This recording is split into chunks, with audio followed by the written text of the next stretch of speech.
beg for his forgiveness, and most of all, we beg deeply and dearly for his mercy, because he tells us that's high in terms of his attributes, in terms of what he gives. He said that his mercy exceeds his punishment. And every surah except one begins with that powerful attribute. We began Bismillahir Rahmanir Rahim. It's very important for us to understand what this means for our lives in terms of what Allah is providing us. He's given us mercy. He tells us that mercy is very essential. When we say Bismillahir Rahmanir Rahim with Allah's name, we say the merciful benefactor. See, he gives us all the benefits we need.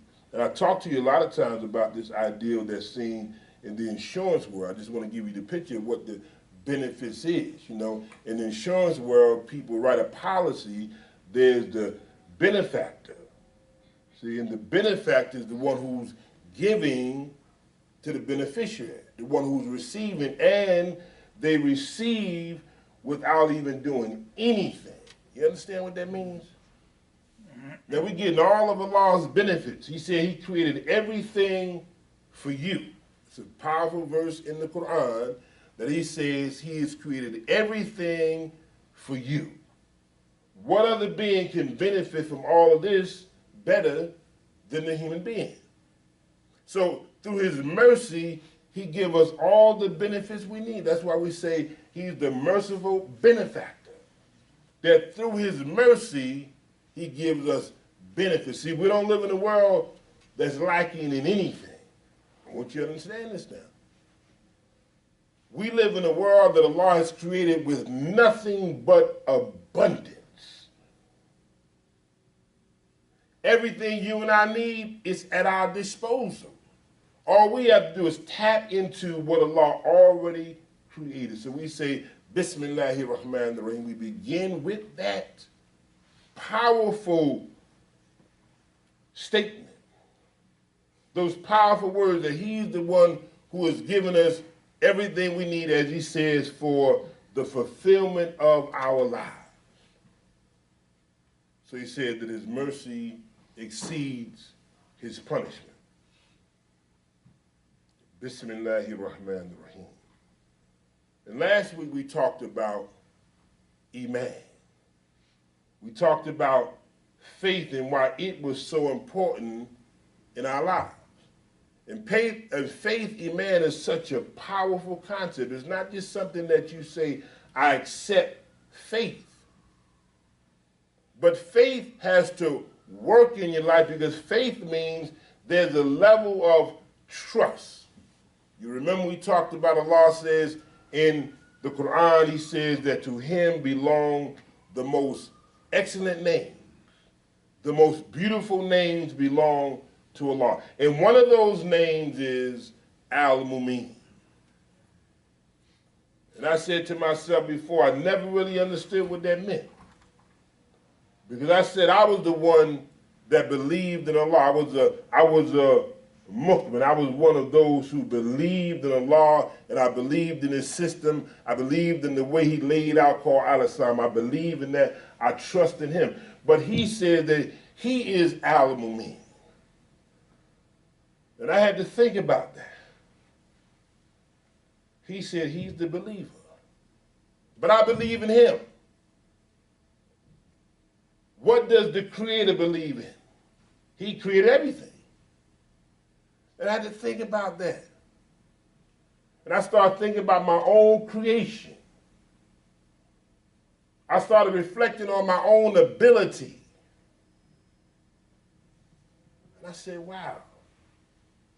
If Allah created me, Allah created a human being, he created the sun, moon, stars, the rain, the sleep, everything in creation. He believes in his creation. He believes in you and I even when we have doubt in ourselves. He believes in you. Because he created you and he gave you power, potential, and ability. And he gave you also a purpose for being in existence. Now, if he gave you a purpose, he's the one who believed in the purpose he gave you. So he's Al-Mumin. He's the one that believes in you and believes in his entire creation in terms of what that creation is designed to do. So he's Al-Mumin. He's the believer. He believes in you and I. And he believes in the function of what he created. What kind of sense would that make for someone to create something that they don't believe in? We're talking about this faith, this Iman now. He believes in what he created. And that's why we have to have so much faith, because we already realize that Allah willed this into existence, so there's no doubt. When we start talking about the Qadr, we start talking about what is already destined, that we can't alter it. That's why they will tell you that religious people, they handle the challenges of life better than those who don't believe. Because those who don't believe, they get overwhelmed because they're trying to control what happens in life. But the one who believes in Allah realize they have no control. And they come to a level of accepting that these are some things that are designed to help me to grow. That's why all through the Quran he talks about that you may add faith to your faith. That you have to increase your faith. You increase your faith because as you go through life, your challenges may become much more severe. And you have to have a certain level of faith to be able to deal with the challenges of life. If you don't have a certain level of Iman, of faith, you would become overwhelmed by the challenges of life. And some people actually fall out of life. They don't even want to live no more. I can't handle this. But Allah says in the Quran that he created the human being to face difficulty. Last week we talked about this graduation as you ascend through life. Your challenges may become much more tougher. But as you go through those challenges, you begin to grow. This is not an easy life because it's a very, very easy. You don't grow. You grow based on opposition. That's why the person who lifts weights, they build muscle because they're going against opposition. They're going against another force, and as they go against that force helps to develop them.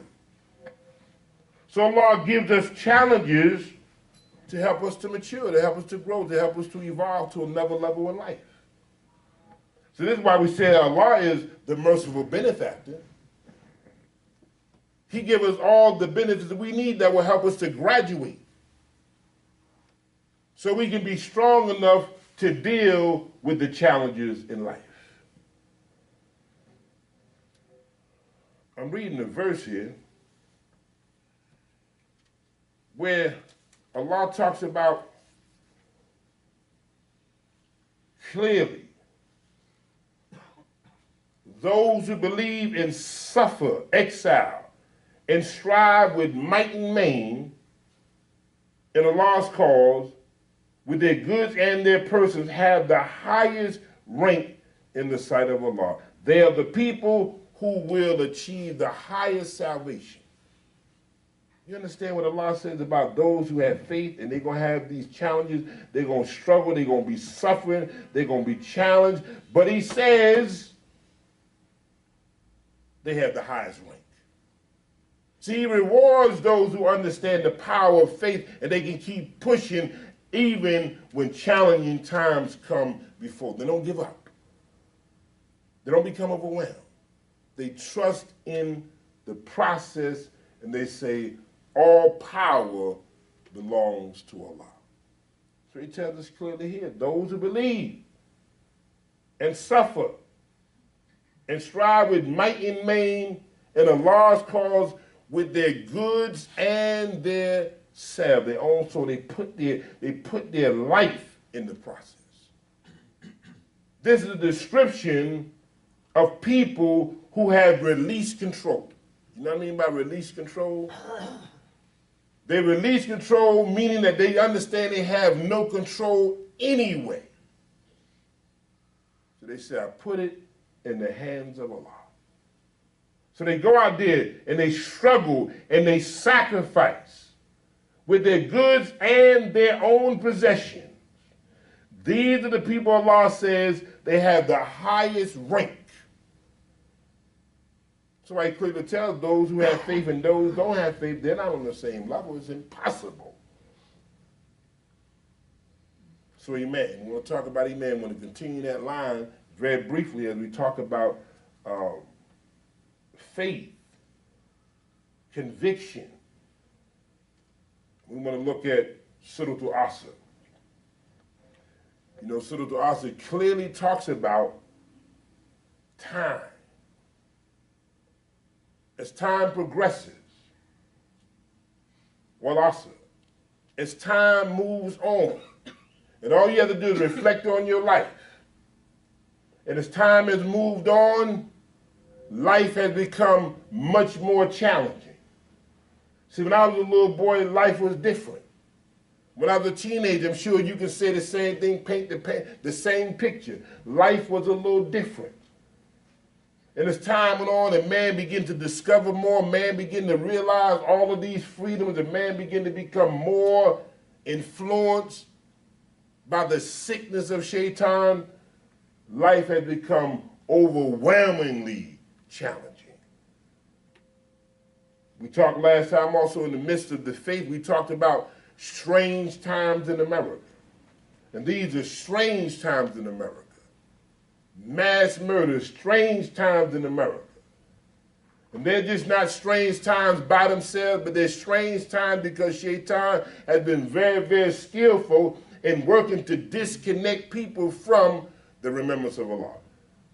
See, and once Shaitan works to remove people from that kind of consciousness, then anything can happen in the world.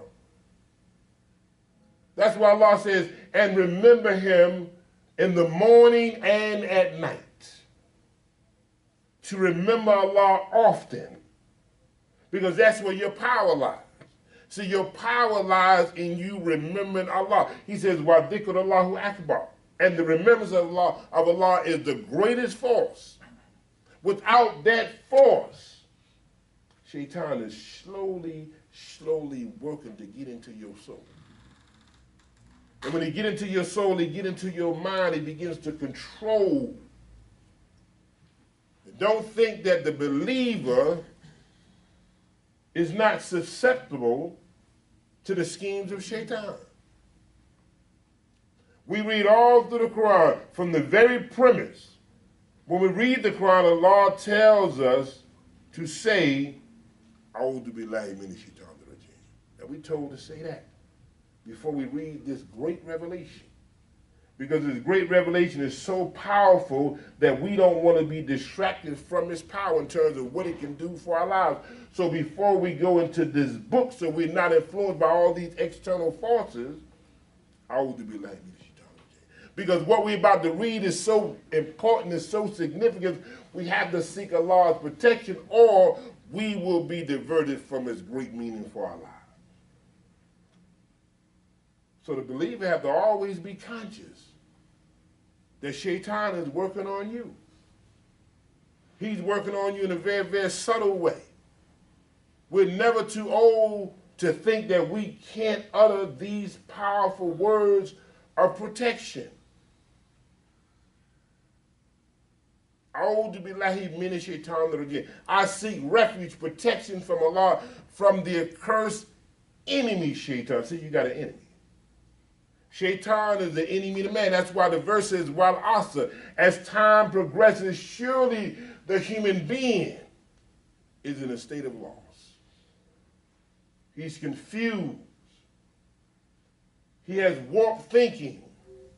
He's been indoctrinated with the ideals of self-abuse. Every time I turn the TV on, mass murders, mass killing. Killing 97-year-old women, killing people in synagogues and churches. See, before, long time ago, there was a respect for houses of worship. Not only did they shoot up in the synagogue and they shoot up in the church, they even went and blew up in the masjid. There's no regard for places where Allah's name is mentioned. There's a verse in the Quran where Allah said, had he not checked one group of people by another, had he not checked one group of people by another, churches, masjids and synagogues where his name was proclaimed would have been torn down. You have to check one group of people by another. You got strange times in America. Not just in America, but strange times throughout the world because the influence of Shaitan rapidly is spreading. Because once the consciousness of Allah is taken out of the people, then Shaitan influences go inside. So Shaitan has been very, very skillful in taking out the consciousness of Allah and putting his influence in people. And those who control the media control the thinking of the people.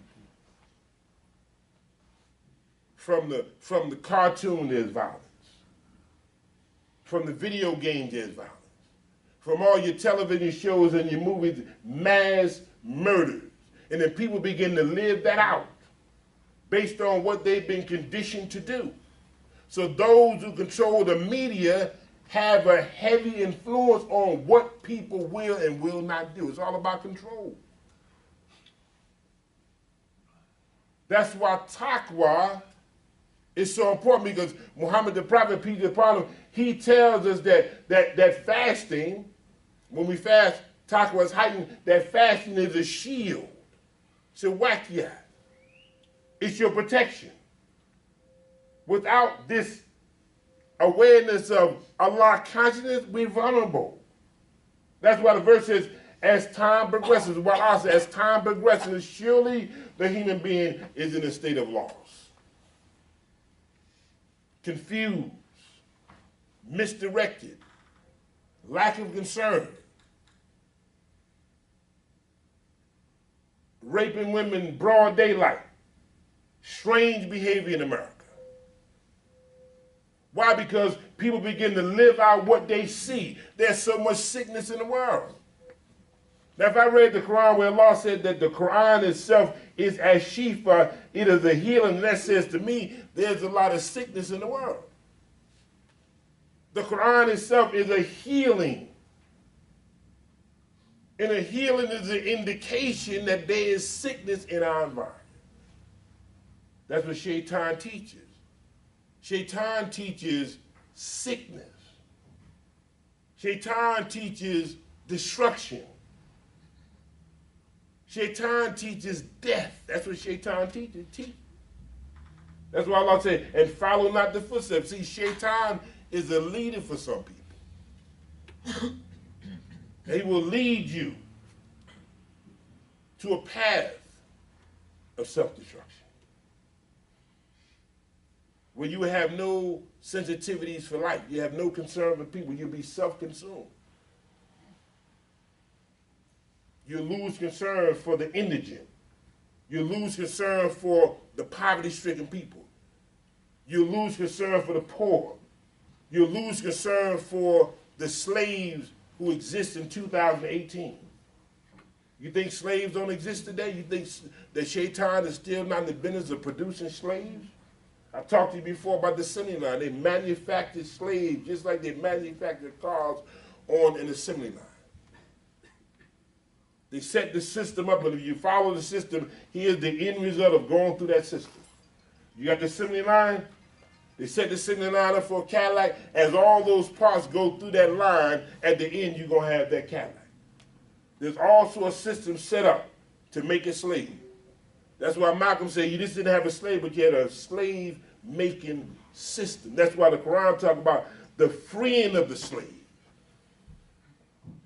We have to still free slaves in 2018. Their minds and their spirit have been captured by the devil himself. And they're locked up. Their spirit, their mind is locked up. They're being controlled by a force they don't even understand. You see all the people on drugs, you think they're not slaves? They have been manufactured by those who understand how to get people addicted. It's not accidental. They're making slaves, they know how the slave will operate. That's why those who even run the media, they know how to create slaves in terms of controlling their thinking, knowing how these people will begin to think. Yeah, those who control the media control the thinking of the people. So it says, Walasa, as time progresses, surely the human being is in a state of loss. Inna lan course. Except illa ladhina amanu wa amilu solihat. See, now it goes, here's a group of people who are not lost. They have their soul. They have love and compassion in their spirit. They operate out of care and concern for other human beings. They're not being locked up by those who control mass media. They understand the highest expression of life is freedom. To be able to think for yourself. The Quran says of Muhammad the Prophet, and you are a free man of the city. Hilu, to cut, that you have to disconnect yourself from those forces that can put you in bondage. Hilu, disconnect, to cut the tie that will lock you up. The tie that will make you less concerned about the life, the conditions of other people. Because that's the mission of the devil. The mission of the devil as time moves to make us less concerned. Well, look, if you just do your thing, I'm going to get mine, live my life, and you do what you need to do for you. That's not how you build a better world. Everything in this Quran is about social improvement. Friend of the slave, giving to the indigent, caring for the orphan. Everything is about helping, helping, helping. Because no matter what happens, how good your life may be, if you don't help other people, then the influence of those other people will eventually come and affect you. I ride around certain cities, and I see people living behind bars. They got bars to the window, bars to the basement window, bars on the front door. In 2018, people are living the way criminals live. See, a criminal may need to be behind bars, but a free, law-abiding person contributing to society should not be living in bondage behind bars, and the guy who needs to be in jail is living in the free world. But that's the influences in society. And if we don't work to influence that kind of behavior that make people live insecure lives, we're going to have problems. So our mission is to deliver the message of life. See, we teach life. We teach wellness. Al-Islam teaches health. Al-Islam teaches healing, as opposed to the devil who condition people and teach 24/7 sickness, allowing people to say, this is how life is. Where people have literally become comfortable with living with illness, sickness, seeing it as a normal behavior. Because that's the mission of the devil. His mission is to tell you, I am your sincere advisor. See, what I'm giving you is good for you. And that's how you lull a person to sleep. And they begin to accept abnormal living to be normal. So it says, Walasa innal insana lafi khusr. As time progresses, surely the human being is in a state of loss. What does Bible say? Loss. Bible says, what would profit a man if he gained the world but lost his soul? See, there's a lot of lost souls out there. As time progresses, people got things, but they lost their soul. They feel empty. That's why a lot of people get things, because they believe those things are going to make them feel worthy, going to lift them up, and they come to find out they're even more depressed because they were deceived by what they got. It didn't change their state. What would profit a man or a woman if he gained the world but lost his soul? And much of what we see in the society are nothing but symptoms of a deeper problem. As time progresses, verily the human being is in a state of loss. ربنا اتنا في الدنيا حسنة وفي الآخرة حسنة وإن كان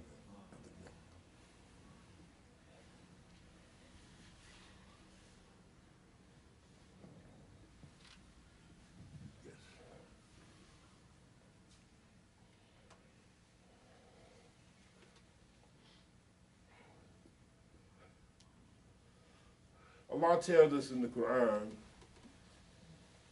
of Muhammad the Prophet sallallahu alaihi wasallam, who is the leader for the human beings. Leadership. That's what I mentioned in terms of Iman, faith, leadership. And what qualifies a person to be a leader? It's not money.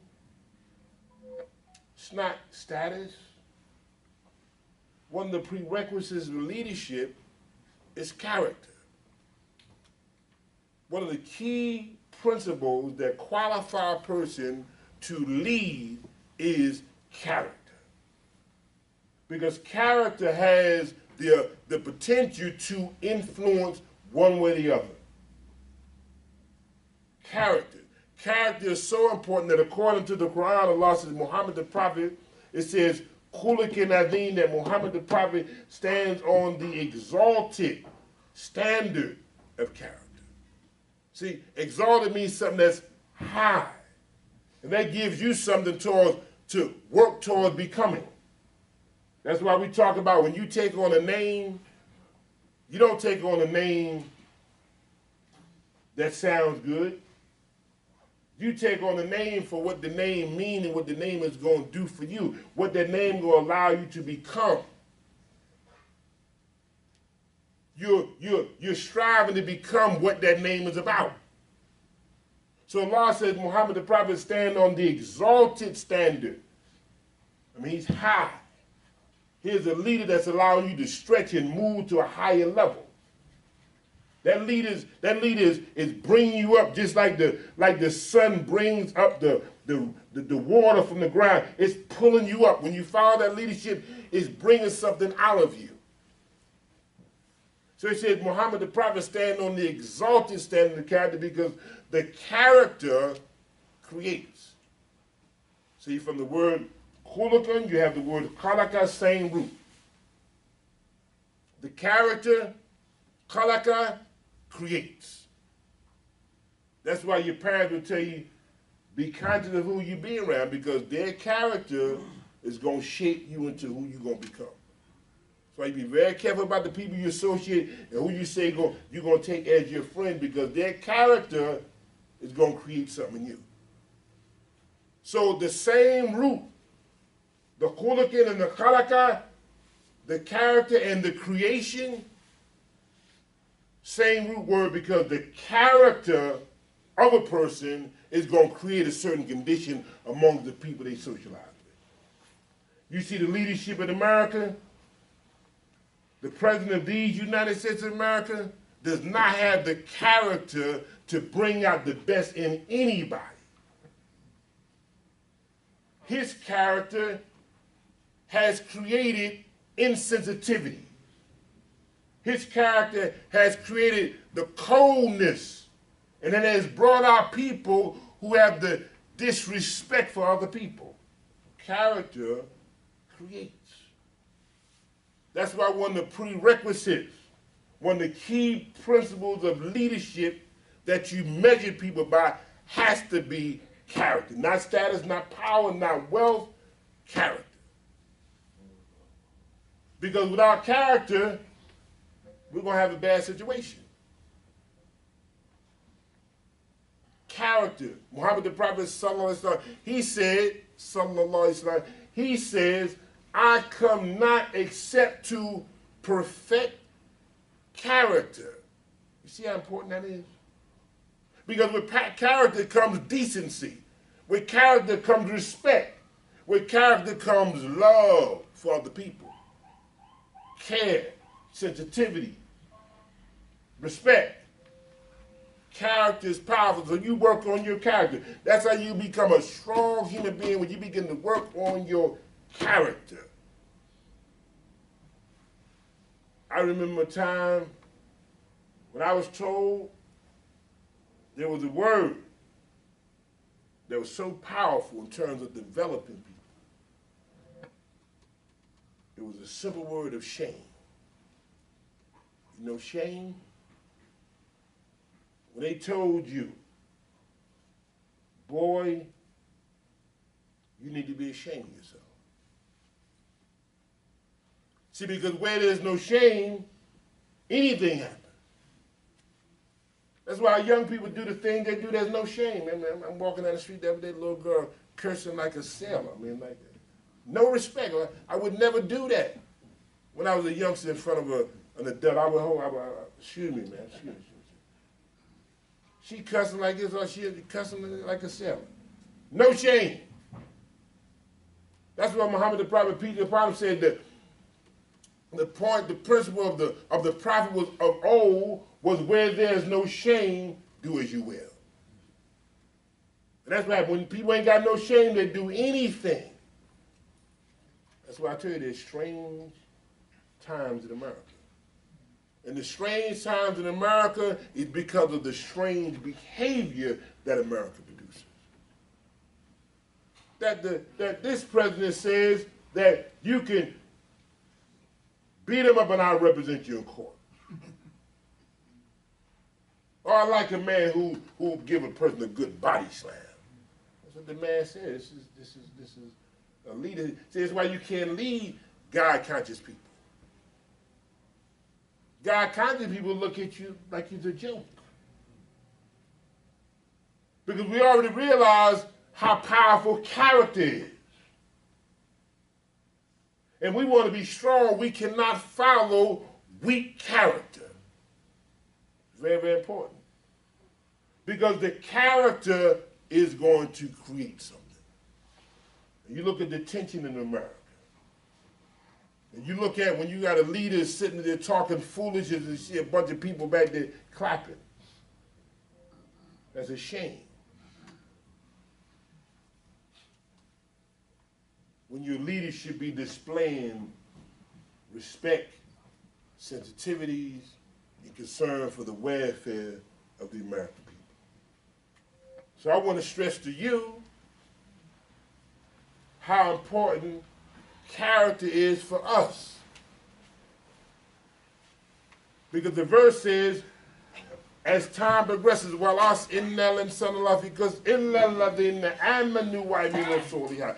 It talks now about here's a group of people who understand character. See, they're not lost. They're not lost souls. They got a strong connection with Allah, allowing them to live a decent life. They're not troubled souls. They're working on their soul. They're investing time to grow, evolve, and transform their life and moving from a place of where they don't want to be to where they want to be. They're working on progression because they realize that their life is under the influence of Rabbil Alameen. Their life is under the influence of the one that's allowing them to graduate from stage to stage. Their whole life is consumed by progress. Their whole life is consumed by wanting to do better. Even if I'm not doing better, I'm not satisfied with not doing better.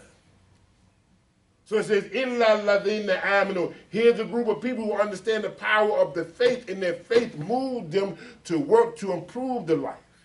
It's not enough just to have the iman. It's not enough just to have the faith, but your faith got to inspire you to say, now I have to work to make life better. I'm working for the future, not just for the day. But the work I do today is moving towards making the future better. It says those who believe, and then they do good works. Illa ladina. See, illa ladina amanu wa aminu soliha. I mean, here's a distinction. This is a group of people who are not like those who are lost. And those who have the faith and they're working to improve life, they have to be a model, a public display, showing those who are lost how to live a better life. That's why we say from the very premise that Allah is the one who believes in you. And you have to believe in the system He laid out that will help to develop you as you go through that path we call assembly line. When you go through this path we call Deen, you move through this system, the end result will be a better human being. Just like you go through that assembly line, you're going to produce that Porsche, that Cadillac. When you go through this Deen, you're going to produce a strong person of character, decency, love, and respect, following the lifestyle of Muhammad the Prophet, sallallahu alaihi wasallam. So we have a great way, a powerful way, a way that is designed for transformation. Understanding the power of character. See, character is so important. I remember growing up in the 60s, all Dr. King tried to educate America, Dr. A.K, Dr. Martin Luther King. He tried to educate America on the power of character. When you start judging people based on skin color, he said, don't judge a man by the color of his skin, but by the content of his character. Powerful. Because people start missing the worth and the value of a human being based on external things. That's why Muhammad the Prophet, peace be upon him, said that Allah does not look at your possessions, but He looks at your heart. He don't look at you what you got, what your clothes and your money. He looks at your heart, because the verse in the Quran said that only he will prosper who come to Allah with a sound heart. Get your heart right. When you get your heart right, you're going to be dissatisfied with smallness. You're going to become dissatisfied with living an indecent life. Get your heart right. When you get your heart right, you're going to become a better human being. So we follow this path. And we work towards getting better. Work towards getting healthy. Work towards wellness. Work towards healing. Healing ourselves, we can work to heal society. I remember reading a long time ago, a man was talking about this ideal of people who are ill and why there was so much illness in society. And he looked at the word illness, he said illness was I lack love. You know what I lack love would do if people lack love? See, love is a preserving force. If you see people lacking love, you're going to find major problems in the world. I lack love. When there's love, well, that can inspire you to do more, to be more, to make greater contributions. So it says, those who believe. And I read in the Quran where Allah said that the believers are the maintainers of the masjid. I want you to get this. On this path, we start talking about this assembly line. On this path, the end result of the decent, giving, caring human being. On this path that we on, Allah says that the believers are responsible for maintaining this work. We're on this path, we're on this mission to serve Allah and to serve other people. And I want to tell you one thing, that when you start talking about zakat, listen to me very, very closely. That the zakat, yes, zakat is an obligation, but zakat is a tool for personal and social improvement. You understand what zakat means? Because zakat itself literally means to purify. Talking about the lost soul, the troubled soul. Purify. Rid yourself of all the toxins. Rid your heart of stinginess. Rid your heart of fear. See, some people won't give out of fear that if I give, I ain't going to have it.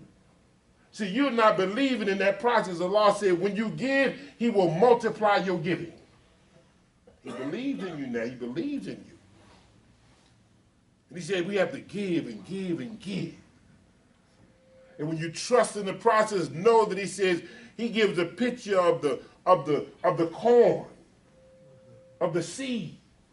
That when you plant a seed, that seed multiplies. And Allah says that's the picture of your giving. When you give in His path, He's going to multiply your return. That's the greatest investment you can make, is in the path of Allah. There's no greater investment you can make. That's why I began the clip where we said that you strive with yourselves and your possessions, that you give what you got in the path of Allah.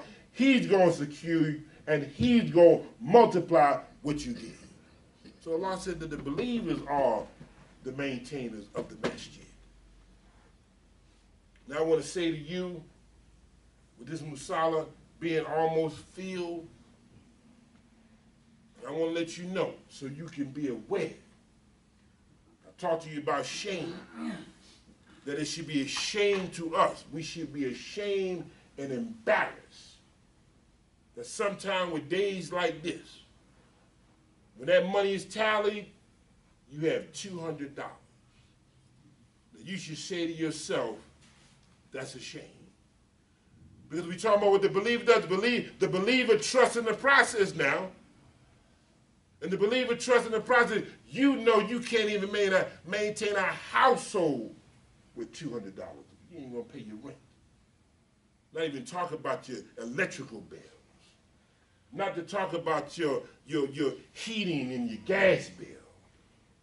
Right? But I want you to realize that you have to have, I talked to you from the very beginning, you got to have this iman, this faith that Allah will secure you. That's what iman is all about. Iman, faith, is that Allah will secure you.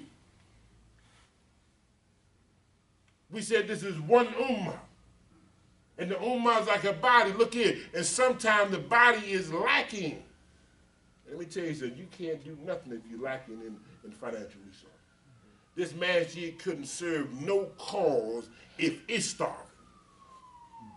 How you going to aid those who are weak if you are weak financially? I'm telling you now, I want you to be aware that sometime when you walk out of here, and it's almost a shame that this should even be a part of the conversation. These are some basic things that all of us should know. That we should make the masjid strong so the masjid can do its work because it has a responsibility. Its responsibility is to aid people, to develop people, to give to the sick, to give to the needy. It has to be strong. It can't be weak. Sometimes the illness we talking about, I'm going to say this in my close. I remember I went to a holistic doctor one time. See, the holistic doctor deal with your whole body. Went to the holistic doctor, drew several tubes of blood, and they look at the blood a certain way. They study the blood a little different. And one of the things they do, they give you a big printout. And the big printout shows you what your body looks like. It shows you what your body is strong in. It shows you what your body is deficient in. And oftentimes people, ailments, their illness is because of a deficiency. Sometimes you just need a little more water. Some people don't drink enough water. If your body is deficient in water, it'll rob you of life. It'll rob you of energy. It'll rob you of the motivation. It'll rob you of all the feelings of feeling healthy because your body is lacking the very element you need to survive. You might be lacking in vitamin C, vitamin D. You might be lacking in potassium that will affect your nerves and affect your heart. If your body is deficient, your body can't be strong. Same for community. Same for society. See, a society is deficient in love, it can't really serve people. If a society is deficient in concern, it really can't serve people. That society has to be rich and filled with love, concern, compassion, giving, forgiveness. That's a powerful, that's the expression of a healthy community. So if we're lacking, if we're deficient in finances, you can't have a healthy and a strong community. If you're going to be a healthy and strong community that is aiding people, that is impacting the society, that is having the right spirit in the world, you have to be strong economically. You can't even produce a Quran without money. Everything we need is based on the money. So I'm encouraging you. I want you to be mindful. I'm encouraging you that when you leave here today, you make sure that your spirit allows you to give so you can keep coming to the masjid where the doors are open all the time. So you come in, the doors open, you make your salat. But know in your spirit, I want to feel that I'm contributing. So I don't want to be getting benefits, but I'm not contributing. I want to know I'm giving to this cause. And then when you give to the cause, know that Allah highly glorified as He will multiply your giving and He will secure your life. Peace be unto you. Assalamu alaikum.